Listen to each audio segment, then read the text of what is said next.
Hello friends, welcome to our YouTube channel unified science classes. कैसे हैं आप सब? आई होप आप सब अच्छे होंगे। आप सबकी प्रिपरेशन भी अच्छे से चल रही होगी और आपकी प्रिपरेशन को और अच्छा बनाने के लिए यूनिफाइड साइंस क्लासेज आपके साथ हैं। ठीक है। और अपनी ये जो सेकंड वीडियो है वो आपने थंबनेल में देख ही लिया होगा कि एग्ज़ाम के सिलेबस और स्ट्रेटजी पे बेस्ट रहेगी। ठीक है। तो अपन जो सिलेबस और स्ट्रेटजी को डिस्कस करेंगे वो किसका करेंगे? ओनली साइंस का, क्योंकि अपन यहाँ पर ओनली साइंस की बात कर रहे हैं। ठीक है। तो आइए देखते हैं। आपके सामने स्क्रीन होगी, स्क्रीन पर आप देख रहे होंगे RAS pre trend analysis. RAS pre ही क्यों? क्योंकि आपको ये फर्स्ट वीडियो में ही क्लियर कर दिया था कि अपन RAS प्री को टारगेट करके चलेंगे, क्योंकि बाकी जो SI है या CET है वो सारे इसमें कवर हो जाते हैं। अगर किसी एग्ज़ाम का कोई टॉपिक हो वो इसमें कवर नहीं भी होता है तो आप कमेंट सेक्शन में बता सकते हैं, वो आपको अलग से करवा दिया जाएगा। ठीक है, उसकी अलग प्लेलिस्ट बना के डाल दिया जाएगा, है ना। ठीक है, चलिए अपन इस पर बात करते हैं। RAS प्रीलिम्स का जो ट्रेंड एनालिसिस है इस पर बात करते हैं। तो अपन देखते हैं कि RAS प्री 2013 है। 2013 में क्या होता है कि साइंस एंड टेक जो है उससे 15 क्वेश्चन आते हैं। ठीक है। एनवायरनमेंट एंड इकोलॉजी को अपन अलग से काउंट कर रहे हैं तो वो 6 क्वेश्चन आते हैं। एनवायरनमेंट एंड इकोलॉजी कितने क्वेश्चन आते हैं? 6। ठीक है। अगर अपन RAS प्री 2016 की बात करते हैं तो इसमें साइंस एंड टेक के क्वेश्चन आते हैं 14। ठीक है। एनवायरनमेंट के क्वेश्चन आते हैं 5। ठीक है। अगर अपन 2018 की बात करते हैं तो इसमें साइंस एंड टेक के क्वेश्चन आते हैं 15। एनवायरनमेंट के क्वेश्चन आते हैं फिर से 5। ठीक है। अगर अपन 2021 की बात करते हैं तो इसमें साइंस एंड टेक के क्वेश्चन आते हैं 16 और एनवायरनमेंट एंड इकोलॉजी के क्वेश्चन आते हैं 3। इस बार क्वेश्चन कम हो गए लेकिन एक वहाँ पे बढ़ गया। किसमें? साइंस एंड टेक में एनवायरनमेंट का एक कम हो गया। फिर अगर अपन बात करते हैं 2023 की तो यहाँ पे थोड़ा सा क्वेश्चन है वो कम हो जाते हैं। जैसे साइंस एंड टेक के क्वेश्चन रहते हैं 12, एनवायरनमेंट के क्वेश्चन 2 ही रहते हैं। ठीक है। तो अपन देख सकते हैं कि 13 से लेकर अगर अपन 23 तक जितने भी RAS प्री के एग्ज़ाम हुए हैं उन सब में अपन देखते हैं कि जो नंबर ऑफ़ क्वेश्चंस हैं वो एवरेज कितने रहते हैं। तो अगर अपन 13 में बात करें तो टोटल रहते हैं, जो टोटल नंबर है वो ये है कि 13 में टोटल रहते हैं 21, है ना। 16 में रहते हैं 19, 18 में रहते हैं 20, 21 में रहते हैं कितने? 19 और 23 में रहते हैं 14 क्वेश्चन। और अगर अपन इन सब का एवरेज निकालें, ठीक है, एवरेज निकालें तो क्या आएगा? एवरेज एवरेज आएगा कि ये जितने भी क्वेश्चंस हैं इनमें 18 से 20 क्वेश्चन साइंस एंड टेक के रहते हैं। साइंस एंड टेक का मतलब इसमें इकोलॉजी एंड एनवायरनमेंट भी अपन इंक्लूड कर रहे हैं कि एग्ज़ाम में जितने भी क्वेश्चंस आते हैं RAS प्रीलिम्स के उसमें से 20 के लगभग क्वेश्चन किसके रहते हैं? साइंस के, जिसमें साइंस एंड टेक भी आ जाता है, इकोलॉजी एंड एनवायरनमेंट भी आ जाता है। ठीक है। एवरेज 18 से 20 क्वेश्चंस, तो इतना वेटेज बहुत ज़्यादा होता है, आपको भी पता है। अपने लिए तो एक एक क्वेश्चन है उसका भी बहुत ज़्यादा मीनिंग निकलता है, बहुत ज़्यादा मतलब निकलता है ना। बहुत इंपॉर्टेंट होता है वो। बाकी अगर अपन देखते हैं तो अगर पूरे एग्ज़ाम के पर्सपेक्टिव में देखें तो हमें ये तो डिसाइड ही करना होता है कि अपन जो कौन सा ऐसा सेगमेंट है जिस पर अपन कम इम्फेसाइज करें और किस पर ज़्यादा करें। क्यों? क्योंकि यहाँ पर नंबर ऑफ जो क्वेश्चंस होते हैं वो इम्पोर्टेंट होते हैं। कि अगर मान लो कि एक सेगमेंट है वो 20 क्वेश्चन लेके जा रहा है और दूसरा सेगमेंट ओनली 2 ही क्वेश्चन लेके जा रहा है, तो अपन किस पे ज़्यादा फोकस करेंगे? 20 वाले पे, ताकि अपन मैक्सिमम क्वेश्चंस कवर कर पाएँ। ठीक है। तो उसी के अकॉर्डिंग साइंस हमारे लिए इम्पोर्टेंट हो जाती है, बाकी सारे एग्ज़ाम्स में भी उतनी ही इम्पोर्टेंट है, क्योंकि साइंस के जो क्वेश्चंस हैं वो अपने आप में एक सब्जेक्ट है तो अच्छे खासे क्वेश्चन आते हैं। ठीक है। अब अपन आगे बात करेंगे। तो आइए देखते हैं। जैसे कि आपके सामने होगा RAS प्री 2023। RAS प्री 2023 में क्या होता है कि अपन देखते हैं कि जो साइंस एंड टेक्नोलॉजी है, विज्ञान एवं प्रौद्योगिकी, उसके सिलेबस में देखते हैं अपना फर्स्ट पॉइंट जो है वो क्या है? दैनिक जीवन में विज्ञान के मूलभूत तत्व है। यानी ये एवरीडे जो साइंस जो डेली लाइफ की अपनी साइंस है उसकी बात कर रहा है। अब उसमें क्या आ जाता है, केमिस्ट्री, फिजिक्स, बायोलॉजी, ये सारे ही आ जाते हैं, ठीक है। डेली जो लाइफ वाली साइंस है ना, उसमें सारे ही आ जाते हैं। तो उन सेगमेंट में जैसे अगर मैं आपको अगर एक जनरल आइडिया दूं, तो आप लोग देखते होंगे कि जो एसिड बेस वाला जो चैप्टर है, यानी अम्ल क्षार वाला चैप्टर है, या पीएच है, वो इसी में आ जाती है। तो उससे रिलेटेड क्वेश्चंस जो कम्पिटिटिव एग्जाम्स है उसमें आते ही आते हैं। जैसे कि कई बार तो यही पूछ लिया जाता है कि प्रति अम्ल के रूप में कौन काम करता है, या एंटासिड के रूप में कौन काम करता है ना। तो ये सारी चीज़ें पूछ ही लेते हैं वो कई बार तो। बाकी अगर और भी बहुत सारी चीज़ें कार्बन वाले चैप्टर से भी आ जाते हैं, है ना।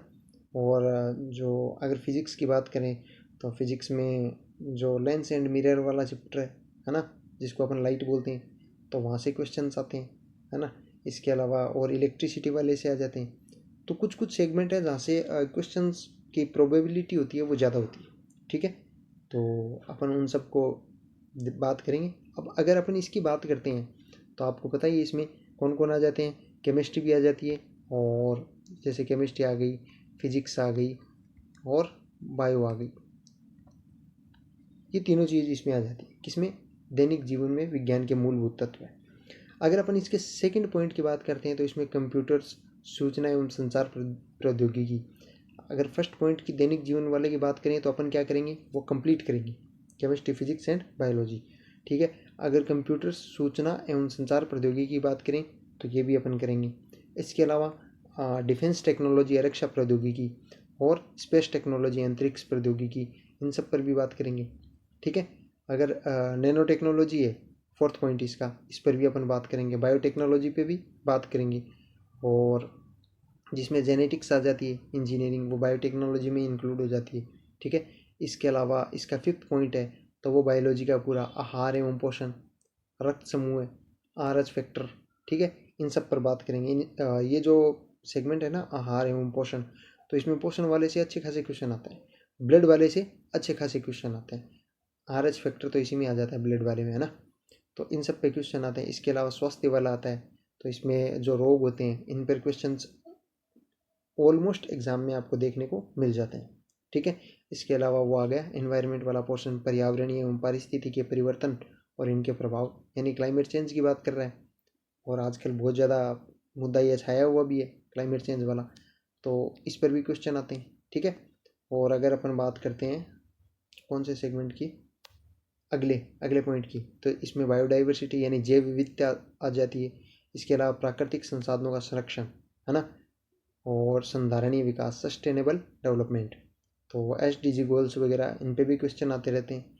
इसके अलावा कृषि विज्ञान या उद्यान विज्ञान, है ना, वानिकी, पशुपालन, इन सब पर भी क्वेश्चन आते हैं। लेकिन ये किसके बारे में पूछा है? राजस्थान के विशेष संदर्भ में। तो अपन राजस्थान को फोकस करके राजस्थान के अंदर जो कृषि विज्ञान है उसका क्या डेवलपमेंट हुआ है, कौन कौन से उसके संस्थान हैं, इन सब पर बात करेंगे। और उद्यान विज्ञान, है ना, इस पर भी अपन बात करेंगे। वानिकी, इस पर भी बात करेंगे। इसी टाइप से इसका लास्ट पॉइंट है सिलेबस का, साइंस एंड टेक्नोलॉजी का जो विकास है या डेवलपमेंट है, वो राजस्थान के विशेष संदर्भ में। तो राजस्थान के विशेष संदर्भ में क्या हो सकता है, इसका एक बहुत ज़्यादा भी नहीं है ना। तो इसमें कुछ आयुष संस्थान है, उनकी बात करेंगे। और कुछ साइंस एंड टेक्नोलॉजी के संस्थान है, जैसे एक टेक्निकल यूनिवर्सिटी अपने कोटा में बनी हुई है ना। और जो काजरी आफरी, उनका नाम तो आपने सुना ही होगा, है ना। और जो भी है इसमें वो एक केंद्रीय शुष्क बागवानी संस्थान जो है बीकानेर में। इस टाइप से अलग अलग ज़िलों में राजस्थान में क्या है कि साइंस एंड टेक्नोलॉजी से रिलेटेड अच्छे अच्छे ट्यूशन्स बने हुए, ठीक है। तो इन सब पर बात करेंगे। और साइंस एंड टेक्नोलॉजी के सेक्टर में राजस्थान में क्या नया इनोवेशन हुआ है, उस पर बात करेंगे। गवर्नमेंट ने बजट में क्या नया अनाउंस किया है, उस पर बात करेंगे। तो ये सारी बातें अपन करेंगे। तो अपन बहुत ज़्यादा सिलेबस को डिस्कस नहीं करेंगे, जैसे जैसे अपन पॉइंट उठाएंगे। जैसे दैनिक जीवन में विज्ञान के मूलभूत तत्व है, सबसे पहले इसको उठाएंगे। और मैं ये भी कोशिश करूँगा कि यार एक वीडियो तो आपकी ये जो बेसिक साइंस है, केमिस्ट्री, फिजिक्स, बायोलॉजी, इसकी डाली जाए, और एक वीडियो अपन टेक्नोलॉजी की डाल दें, तो दोनों को पैरेलल चलाना है ना। ये भी कोशिश करूँगा मैं। अगर ऐसा पॉसिबल हुआ तो देखो, इतना ज़्यादा टाइम तो मेरे पास भी नहीं है कि मैं बहुत ज़्यादा इस पर फोकस कर सकूँ, वीडियो पे बनाने पे पूरे दिन लगा रहा हूँ, तो ऐसा तो पॉसिबल है नहीं, क्योंकि मेरी खुद की प्रिपरेशन है वो भी रनिंग में, तो बहुत ज़्यादा टाइम तो मैं इन पे दे नहीं पाऊँगा। बाकी मैं ये कोशिश करूँगा, अगर जैसे अभी तो मैं क्या यूट्यूब पे फर्स्ट टाइम में आ रहा हूँ, तो मुझे इतना ज़्यादा नॉलेज भी नहीं है वीडियो बनाने में, और ये जो भी आपके जो स्लाइड्स हैं इनको बनाने में बहुत ज़्यादा टाइम लग जाता है यार, क्या बताऊँ मैं भी आपको। तो जैसे जैसे मैं कोशिश करूँगा 2-4 दिन, अगर मेरी प्रैक्टिस में आ गया और मेरे को कम टाइम लगा, तो अपन यही करेंगे कि एक टेक्नोलॉजी का वीडियो जिसमें ये जो स्पेस टेक्नोलॉजी या डिफेंस नैनो टेक्नोलॉजी जो भी है बायोटेक्नोलॉजी, वो उनमें से एक शुरू कर लेंगे। और मैं कोशिश करूँगा बायोटेक्नोलॉजी तो आपको बाद में करूँगा, क्यों, अगर अपनी बायोलॉजी कंप्लीट हो जाए उसके बाद में करूँगा, ताकि ये इजीली आपके समझ में आए, है ना। और बाकी अपन स्पेस टेक्नोलॉजी, नैनो टेक्नोलॉजी और डिफेंस टेक्नोलॉजी स्टार्ट कर सकते हैं, ठीक है। इसके अलावा अपनी डेली लाइफ की जो साइंस है वो स्टार्ट कर सकते हैं, केमिस्ट्री, फिजिक्स, बायोलॉजी। कोशिश करूँगा कि दोनों का पैरेलल एक एक वीडियो हर डे आ जाए। अगर किसी दिन नहीं भी आए तो प्लीज़ सॉरी, ऐसा कोई माइंड मत करना, क्योंकि टाइम का इशू मेरे पास भी रहता है, आप समझ सकते हैं। और बाकी जो भी अपन जितना हो सकेगा अपना बेस्ट देने की कोशिश करेंगे, क्या होता है देखते हैं, ठीक है। तो ये आपका आर एस प्री का सिलेबस डिस्कशन हो गया, ठीक है। तो बाकी अपन क्या है कि देखो सिलेबस में बहुत ज़्यादा है, टेक्नोलॉजी अपने आप में बहुत ज़्यादा है ना। तो अपन इसको नोट्स फॉर्मेट में करेंगे, और जो मस्ट है ना करना, वो तो अपन करेंगे ही करेंगे। इसके साथ साथ अपन पॉसिबिलिटी को भी लेके चलेंगे कि यार एग्ज़ाम जैसे ट्रेंड बदल रहा है एग्ज़ाम का, अपन सोच के कुछ और जाते हैं, वहाँ पे कुछ और आ जाता है। तो पता नहीं वो किस सेगमेंट से क्या उठा ले, तो अपन कोशिश करेंगे कि सारा कवर करके चलें। लेकिन जैसे अपन देखते हैं कि कोचिंग इंस्टीट्यूट हो या फिर कोई भी अपन बुक पढ़ते हैं, तो बहुत सारा कंटेंट अपने सामने होता है ना। तो मैं कोशिश ऐसी करूँगा कि आपके सामने मिनिमम टाइम में मैक्सिमम चीज़ आ जाए, ठीक है, और आप इजीली उसको लर्न कर पाओ। क्योंकि देखो अपन जितना भी कोचिंग में पढ़ते हैं या फिर बुक से पढ़ते हैं, उनको फिल्टर करके ही याद करते हैं, है ना। तो मेरी कोशिश यही रहेगी कि यार आपको जो फ़िल्टर करके जो कोचिंग के भी नोट्स हैं ना, उनमें से भी जो फ़िल्टर करना पड़े तो वो कर देते हैं, ताकि आपके लिए चीज़ें ईजी हो जाए। और उन चीज़ों को समझाने के लिए वो हो सकता है बहुत ज़्यादा टाइम ले लें किसी कोचिंग इंस्टीट्यूट में, किसी एक चीज़ को समझाने के लिए, या कुछ भी ले लें। अपन कोशिश करेंगे उसको मिनिमम टाइम में समझ सकें, क्योंकि देखो एक स्टूडेंट है, उसको ज़्यादा बेटर तरीके से एक स्टूडेंट ही समझ पाता है। तो मेरे को पता है कि मेरे को ये लगता है कि यार ये चीज़ इजीली इस तरीके से समझ में आ सकती है, तो मैं वैसे ही कोशिश करूँगा आपको, ठीक है। तो अपन देखते हैं आगे। ये आर एस प्री 2023 का सिलेबस होगा। बाकी सिलेबस को तो बहुत लोगों ने अच्छे से डिस्कस किया ही होगा, है ना। तो आप लोगों ने यूट्यूब पे देख ही लिया होगा, बड़े बड़े कोचिंग संस्थान हैं, वहाँ पे भी डिस्कस कर रखा होगा, अपन ने बस थोड़ी सी फॉर्मेलिटी कर ली, ठीक है। तो आगे अपन देखते हैं PSI का सिलेबस क्या रहता है वो देखते हैं। तो ये देखिए आपके सामने स्लाइड में आपको साइंस एंड टेक्नोलॉजी दिख रहा होगा। तो ये अपना क्या है, ये अपना PSI का सिलेबस है, ठीक है। साइंस एंड टेक्नोलॉजी का किसका सिलेबस है, PSI का सिलेबस है, ठीक है। तो अब इसमें देखते हैं, अगर अपना फर्स्ट पॉइंट है कि बेसिक्स ऑफ एवरीडे साइंस, इसकी बात करते हैं, किसकी, बेसिक्स ऑफ एवरीडे साइंस। वही बात आ गई जो अपन आर एस प्रीलिम्स के सिलेबस में देख रहे थे, दैनिक जीवन में विज्ञान, ठीक है, सेम चीज़ है। इसके अलावा electronics, computers, information and communication technology, तो वो टेक्नोलॉजी वाला पार्ट आ गया, कंप्यूटर वगैरह इसमें भी थे, है ना। ICT उसमें भी है, information and communication technology, R S prelims में भी है, इसमें भी है, ठीक है। तो ये जो सिलेबस है वो सेम टू सेम है। इसके अलावा स्पेस टेक्नोलॉजी उसमें भी है और इसमें भी है, इंक्लूडिंग सैटेलाइट्स, तो वो तो अपने आप आ जाएगी इसमें, स्पेस टेक्नोलॉजी में सैटेलाइट्स तो। इसके अलावा डिफेंस टेक्नोलॉजी सेम उसमें, इसमें नैनो टेक्नोलॉजी सेम आ रही है प्रीलिम्स में, इसमें भी है। ह्यूमन बॉडी उसमें भी है, food and nutrition, health care, ये सारी चीज़ उसमें भी है और इसमें भी है। Environment and ecological changes and it's impacts, तो जो भी है पर्यावरणीय और पारिस्थितिकी के परिवर्तन और इसके प्रभाव, तो वो सारी चीज़ें उसमें भी है और इसमें भी है। इसके अलावा बायोडाइवर्सिटी यानी जैव विविधता, बायोटेक्नोलॉजी, ठीक है, जेनेटिक इंजीनियरिंग, तो ये सारी चीज़ें उसमें अभी अपन देख के आए हैं और ये इसमें भी है। तो ये सिमिलर है, तो इस पर ज़्यादा बात करके टाइम क्यों वेस्ट करें, ठीक है। तो अगर अपन आर एस प्रीलिम्स का करेंगे तो ये ऑटोमेटिकली कवर हो जाएगा, ठीक है। अगली स्लाइड जो आपके सामने अभी आई है वो किस चीज़ की है, वो है CET 2024 का जो सिलेबस है ग्रेजुएशन लेवल वाले का, उस पर है। तो उसमें देखो ये इंफॉर्मेशन एंड कम्युनिकेशन टेक्नोलॉजी यानी सूचना एवं संचार प्रौद्योगिकी, इसके अलावा डिफेंस टेक्नोलॉजी, स्पेस टेक्नोलॉजी, ठीक है, सेम चीज़ें हैं, विद्युत धारा, है ना। इसमें क्या है कि सिलेबस को थोड़ा सा खोल के लिख दिया है और कुछ नहीं है, चीज़ें वही है, आहार पोषण, विद्युत धारा है, ऊष्मा है, कार्य एवं ऊर्जा है।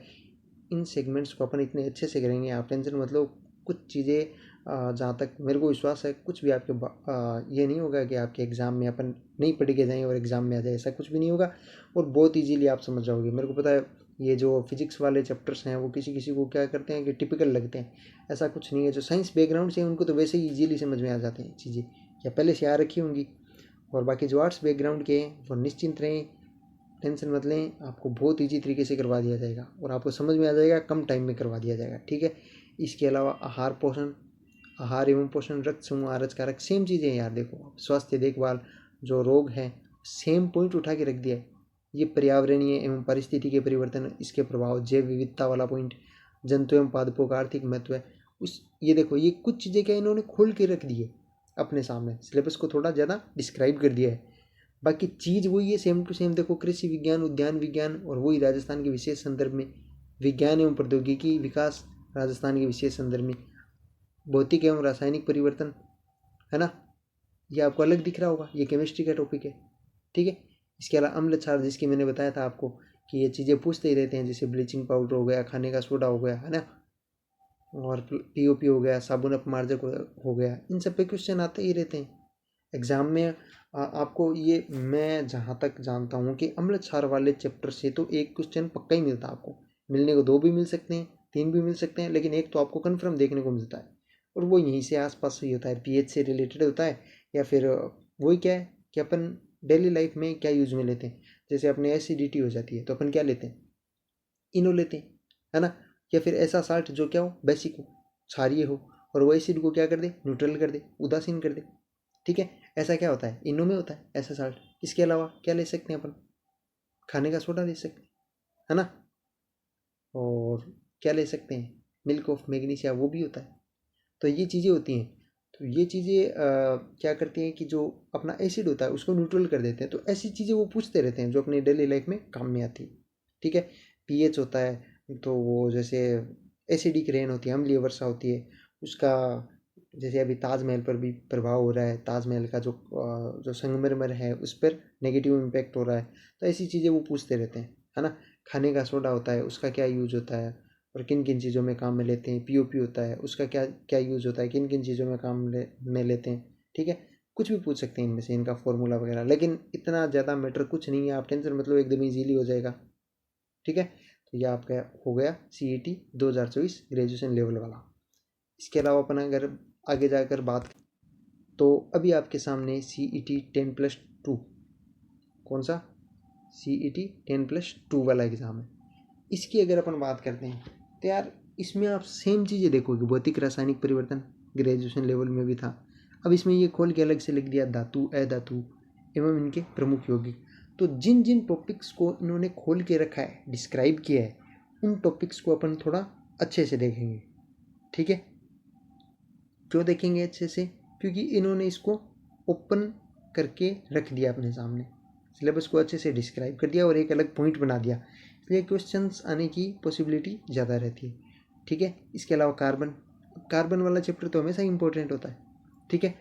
और ये मैंने आपको बताया था लाइट वाला, है ना, परावर्तन हो गया, अपवर्तन होता है, लेंस, मिरर, इनसे रिलेटेड क्वेश्चन आते ही रहते हैं और इनके यूजेज के ज़्यादा आते हैं। जैसे लेंस और मिरर में क्या होता है कि जैसे वो मिरर होता है तो गाड़ियों के बैक साइड वाला मिरर होता है ना, तो उसका क्या यूज़ होता है, वो किस टाइप का होता है, उत्तल होता है, अवतल होता है, ऐसे क्वेश्चंस ज़्यादा आते रहते हैं। इसके अलावा अपना जो अपन चश्मा यूज करते हैं तो उसमें किस टाइप के मिरर होते हैं, अपने आँख में वो एक लेंस, सॉरी चश्मे में मिरर नहीं होता, लेंस होता है ना। तो किस टाइप के लेंस होते हैं, अपनी आँख है तो आँख में किस टाइप का लेंस होता है, ऐसे क्या कि जनरल क्वेश्चंस पूछते हैं। ये नहीं कि आपको बहुत ज़्यादा डेप्थ में ले जाएंगे, वो ऐसा नहीं होगा। इतना वाइड सिलेबस होता है ना, वहाँ पे सरफेस लेवल पे ही क्वेश्चंस आते हैं, ठीक है। इसके अलावा स्पेस टेक्नोलॉजी हो गया, इंफॉर्मेशन टेक्नोलॉजी हो गया, इसी में ये सारा, ठीक है, ये रहा। और ये इन्फॉर्मेशन टेक्नोलॉजी हो गया, इसके अलावा जेनेटिक्स हो गया, है ना, मेंडल के नियम। अब ये चीज़ यहाँ पे अलग आ गई, ठीक है, जेनेटिक्स वाले में। तो ये मेंडल वाले नियम है वो आरएस वाले में अपन इतना ज़्यादा नहीं पढ़ते हैं, यहाँ पे पढ़ने पड़ेंगे अपन को, ठीक है। और गुणसूत्रों की स्ट्रक्चर, ये चीज़ें इन्होंने अलग रख दी।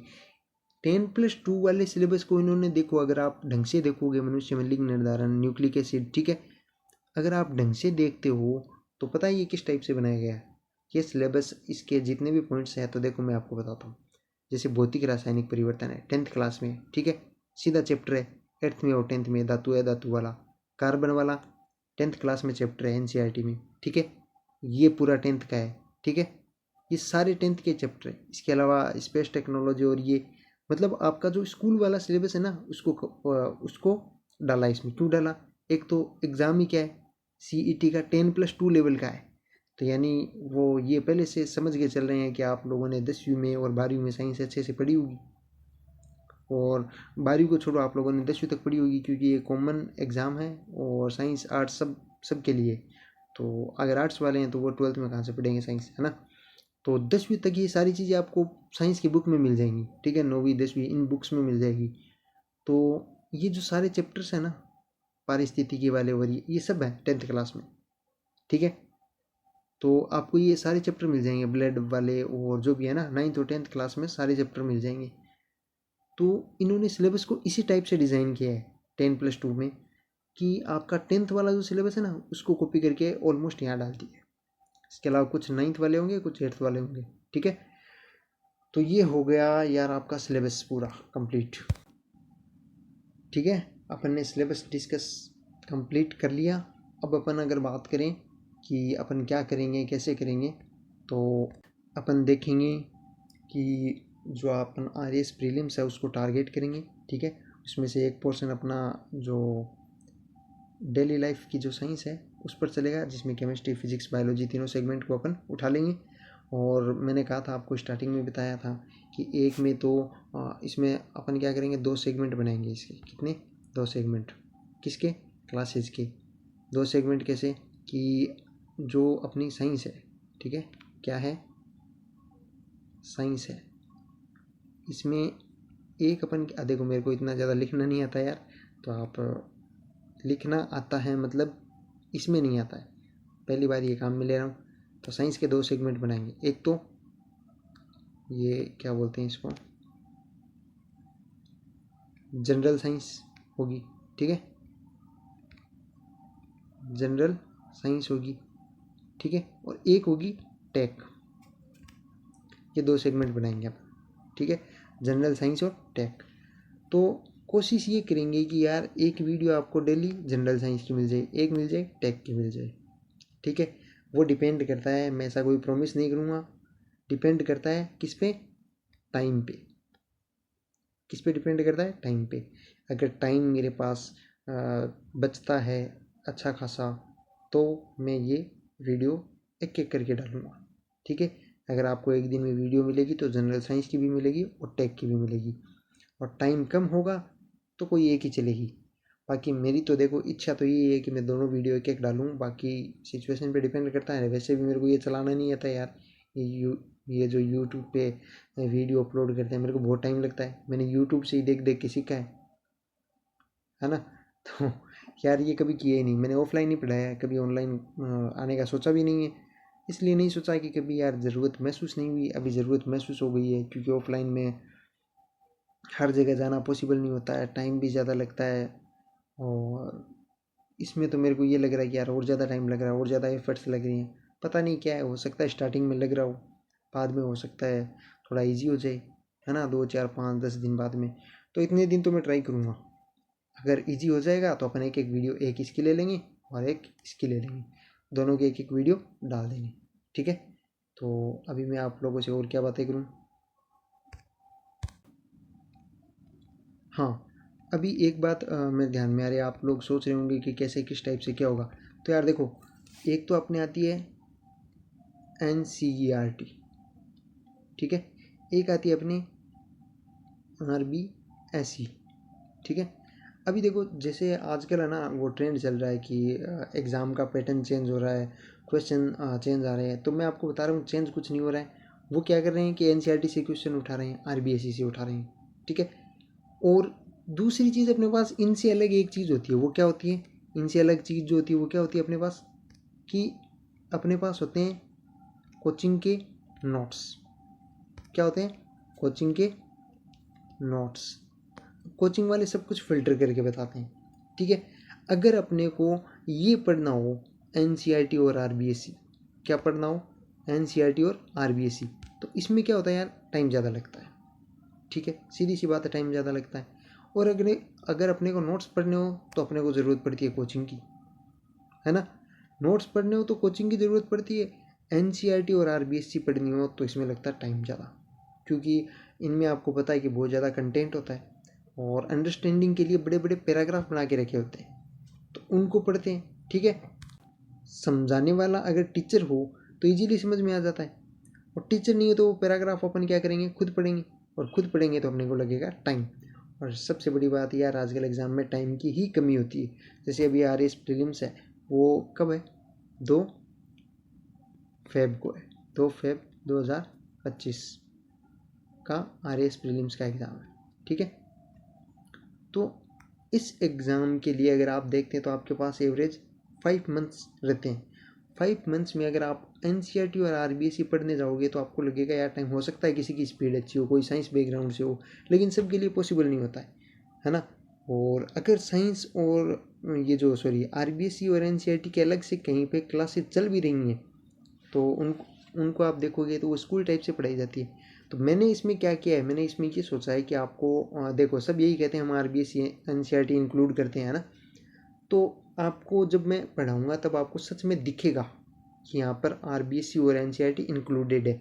लेकिन जो आपको मैं बात बता रहा था कि वो पैराग्राफ वाली, क्या पैराग्राफ वाली, कि इसमें बड़े बड़े पैराग्राफ होते हैं, तो वो पैराग्राफ मैं स्किप करूँगा, क्योंकि जो समझाने वाली बात होगी वो मैं आपको वीडियो में समझाऊंगा। क्योंकि दिक्कत इसी में यही आती है, नोट्स में बहुत सारे नोट्स होते हैं जिनमें आरबीएसई और एनसीईआरटी वास्तव में इंक्लूडेड होती है ना। मैंने देखा ऐसे ऐसे नोट्स देखे हैं, अच्छे अच्छे नोट्स हैं, सभी कोचिंग से अच्छे नोट्स बनाते हैं। तो मैंने देखा है कि उसमें आरबीएसई और एनसीईआरटी इंक्लूडेड रहते हैं। दिक्कत कहाँ आती है, दिक्कत ये आती है कि वो जो फैक्ट्स होते हैं ना, अब देखो अपन एक पेज पढ़ते हैं आरबीएसई का, उसमें से अपने काम की लाइन निकलती है एक, या फिर एक वर्ड ही निकलता है कई बार तो, ठीक है, उसको याद करना होता है। लेकिन वो अकेला फैक्ट अगर अपने सामने होगा नोट्स के अंदर बीच में कहीं पे, तो वो याद करना मुश्किल हो जाएगा। अपन क्या करेंगे, अपन उस फैक्ट को कनेक्ट करेंगे आगे से पीछे से हर जगह से। कैसे, कि जो पैराग्राफ वाले मैंने आपको बताया था कि मैं स्कूल में भी लंबे टाइम तक पढ़ा चुका हूँ, है ना। तो आरबीएसई और एनसीईआरटी में देखो बहुत ज़्यादा बातें तो नहीं करूँगा अपने बारे में, मैं ये कह दूँ कि मेरे माइंड में पूरी छपी हुई है तो यार सही नहीं लगेगा। तो मैं ये कह सकता हूँ कि आरबीएसई और एनसीईआरटी मेरी अच्छे से कवर है, मैं ये बोल सकता हूँ, ठीक है। तो मेरे को पता है कि वहाँ पे किस जगह पे क्या लिखा हुआ है ना। तो जैसे ही वो फैक्ट आएगा तो मैं आपको उसके आगे पीछे की बातें बता दूंगा उस फैक्ट के, है ना। तो उसको कनेक्ट करवा दूंगा आपके माइंड में, ताकि आपकी अंडरस्टैंडिंग बन जाएगी। बस आरबीएसई एनसीईआरटी किस लिए ज़रूरी होती है, अंडरस्टैंडिंग बनाने के लिए, ठीक है। तो वो अंडरस्टैंडिंग आपकी वहाँ पे डेवलप कर देंगे। या फिर कोई कॉन्सेप्ट होता है उसके लिए ये दोनों ज़रूरी है, आरबीएसई और एनसीईआरटी, तो वो कॉन्सेप्ट आपका कवर करवा देंगे, ठीक है।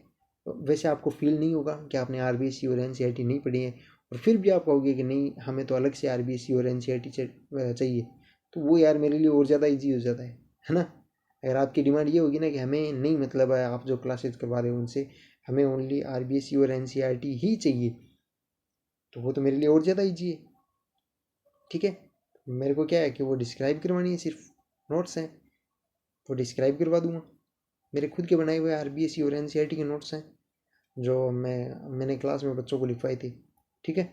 तो वो नोट्स है, वो एज इट इज़ में तो यहाँ पे स्कैन करके वो डाल दूंगा, आपको समझा दूंगा। मेरे लिए बहुत ज़्यादा इजी हो जाएगा, टाइम ही नहीं लगेगा, ठीक है। तो चलो अपन उन सब चीज़ों पे नहीं जाते, अपना अपना जो अपना ऑब्जेक्टिव है चैनल का उस पर जाते हैं। मेरे को पता है ये सब चीज़ें ज़्यादा इम्पोर्टेंट नहीं है, इन बातों पे अपन नहीं जाकर अपन चलते हैं। अभी चलें क्या यार, टाइम क्या हो गया, अभी देखो 29 मिनट से ज़्यादा का वीडियो हो गया है, यानी लगभग आधे घंटे का वीडियो हो गया है। ज़्यादा लंबा नहीं बनाएंगे इसको, ज़्यादा टाइम नहीं खींचेंगे।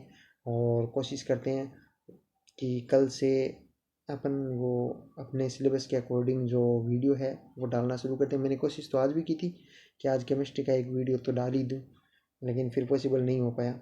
ठीक है, चलो कल देखते हैं वो। ये वीडियो आप देखना, और यार मैं आपसे रिक्वेस्ट करता हूँ, ठीक है, ये इसलिए कर रहा हूँ, कोई लोग बोलते हैं यार हम नहीं बोलते हैं, कोई कोचिंग वाले कि हम लाइक शेयर सब्सक्राइब करो जो भी है, क्योंकि यार वो अपने आप में एक ब्रांड है, ठीक है, स्टेब्लिश्ड ब्रांड है, तो उनको ज़रूरत नहीं है इन सब चीज़ों की।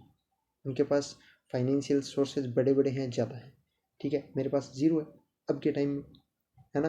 तो मैं तो ये कहूँगा कि इसको लाइक करना, शेयर करना, सब्सक्राइब करना वो तभी करना जब आपको अच्छा लगे, वरना नहीं, ठीक है।